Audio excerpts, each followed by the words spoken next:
Delta Electronics. Today, I'm going to give you a brief introduction of specific clock types for variety networking environments on open computing platform.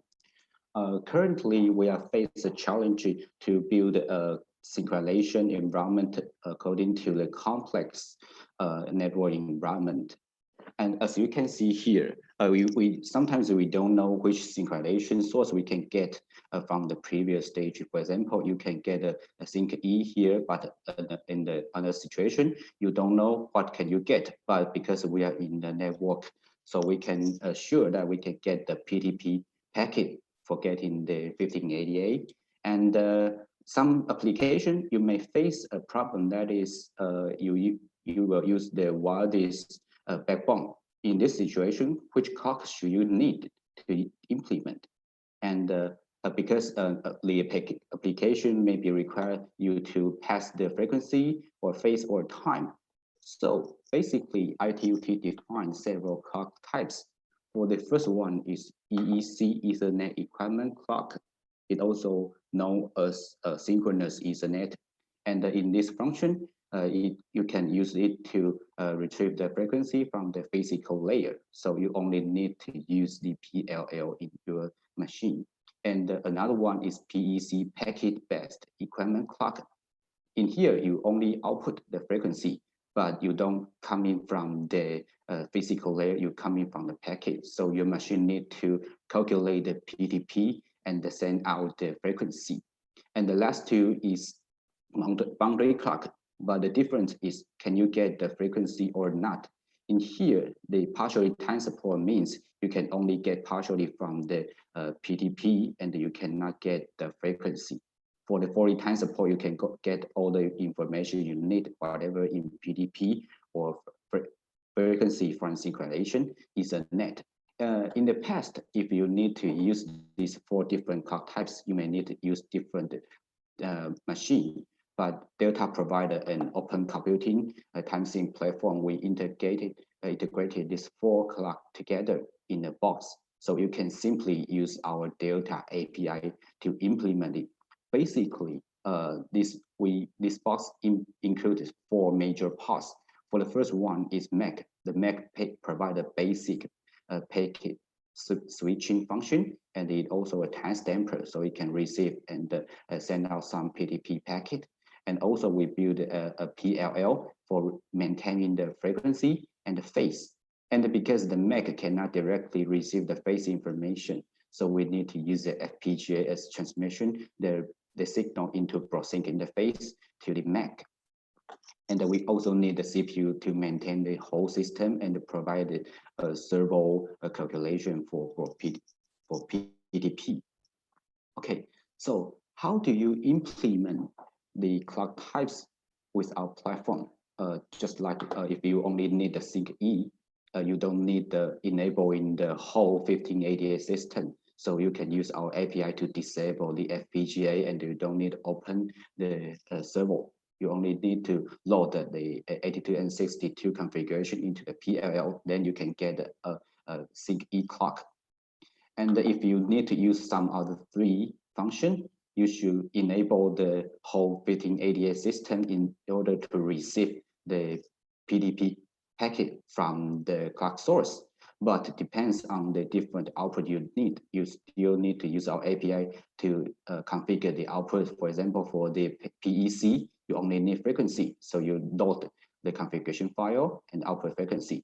But another 3, because we need to get some more complete information to another level. So we need output the PTP and the 1 PPS in order to measurement and use our timing center for the phase information. Okay, so how can we quickly to select the clock types? We can simply through 2 conditions. The first one is, can you get the frequency physical source? It means, can you get the sync E source or 10 megahertz or some other physical link? If you can't, you may need use only PTP calculation.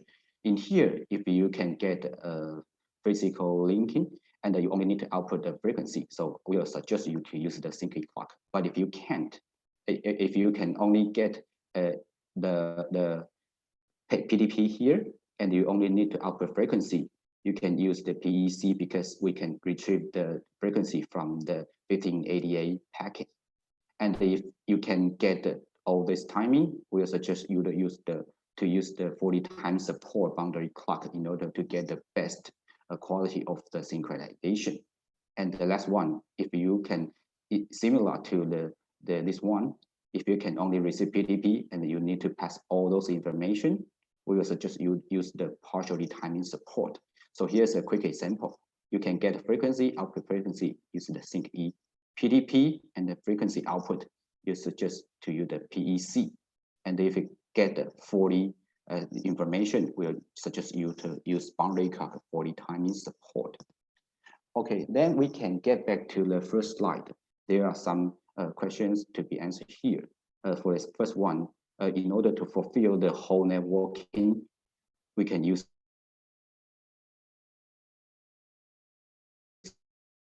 sync E to chaining or have frequency sync to fulfill the application. And if you are have the unknown timing environment, we suggest you only use the PEC and output the frequency. And here is the major problem we'll discuss because we are used some wireless backbone. We cannot guarantee that the physical link is perfectly. So we will suggest you to use the PDP only. And since this point, because you can get back all the information, we will suggest you, if you have bench from here, we suggest you to use the 40 timing support to connect to this node. And then you will get a similar result of here. So this is our suggestion to the different time clock application. So for these 4 different clock types, how can you measurement it? For the sync E, you can simply just input 1 wire and output 1 wire for frequency, whatever in 10 megahertz or some other frequency. Or basically, if you use the sync E, we will use some SFP connection or QSFP connection and just receive it and send it back. And for another one, because you need to use the PTP, so we receive the packet and then only send back the frequency. And sometimes if you use the 40 timing support, this too may come from a single wire, just like a one SFP connection. In this connection, the TX clock will transmit the frequency to our PLL, and we will also receive the packet from the same wire. And some application, this may separate into 2 wires. For single one is for 10 megahertz, and another SFP or RJ connection will transmit the PDP to training our internal timing center and training the PDP and send back. And the PLL will retain a stable frequency result to our counter as a reference. Okay, so the last page is our conclusion. In order to build up the stable time sync networking, you should carefully choose the different clock types according to the scenario.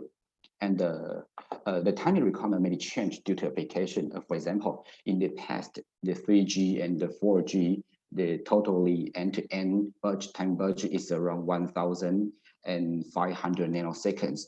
But currently, due to the application of 5G or automation, the overall timing budget is maybe around several hundred nanoseconds. It becomes more and more tight. So in order to fulfill the different clock requirement, Delta provide an open computing platform with flexible configuration.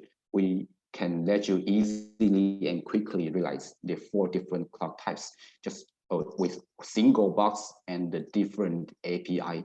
So you can easily use the API to swap between these 4 clock types.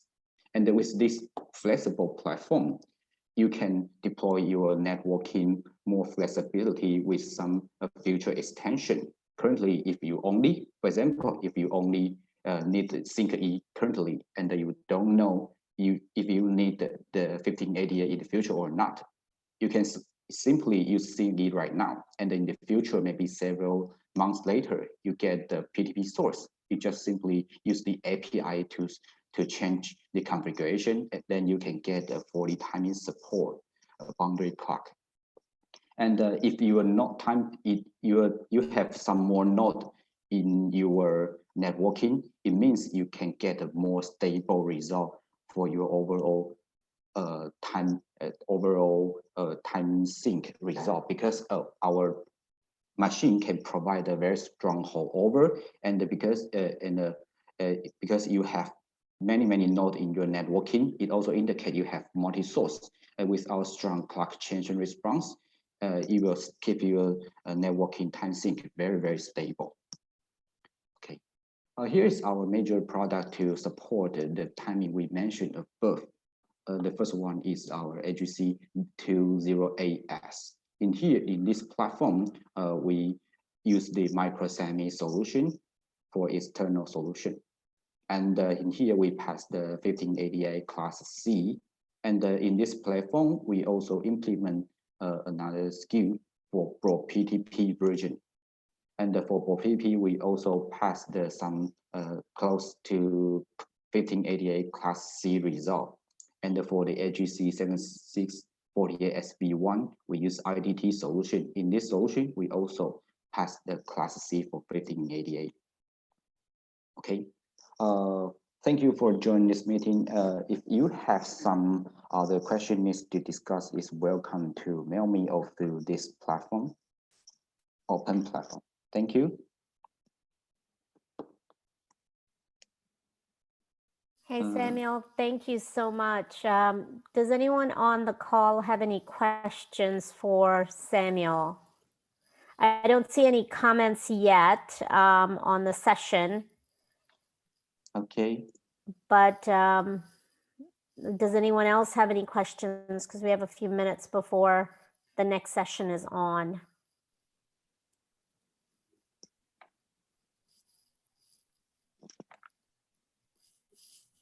Okay, so how many time do we rest in this talk?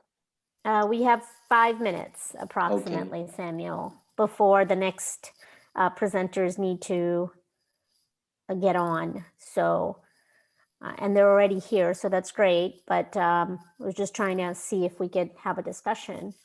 Mike or Marco? Yeah, I suppose I could ask one question. On your previous slide, yes, your products that you've contributed to OCP in either an inspired or accepted status, can these be found in the networking project? You mean this product can be found in the current project, or you? Yeah, yeah. I mean, I assume these were submitted under networking, but yeah, I guess I'm curious with these products, the form factor and the depth and the environmental specifications. Are these also platforms that could be deployed to the edge? This product basically is for DCSG. The depth and is around 300 millimeters. It is pretty small, and it is industrial grade. We design it for outdoor cabinet usage. And yes, it is around the edge application, but it is more close to the front hole, close to the radio unit. But sometimes we can use it in the edge application too. Depends. Okay, all right. Very good, thank you. And Mike, you'll see all of these products on the OCP marketplace as well.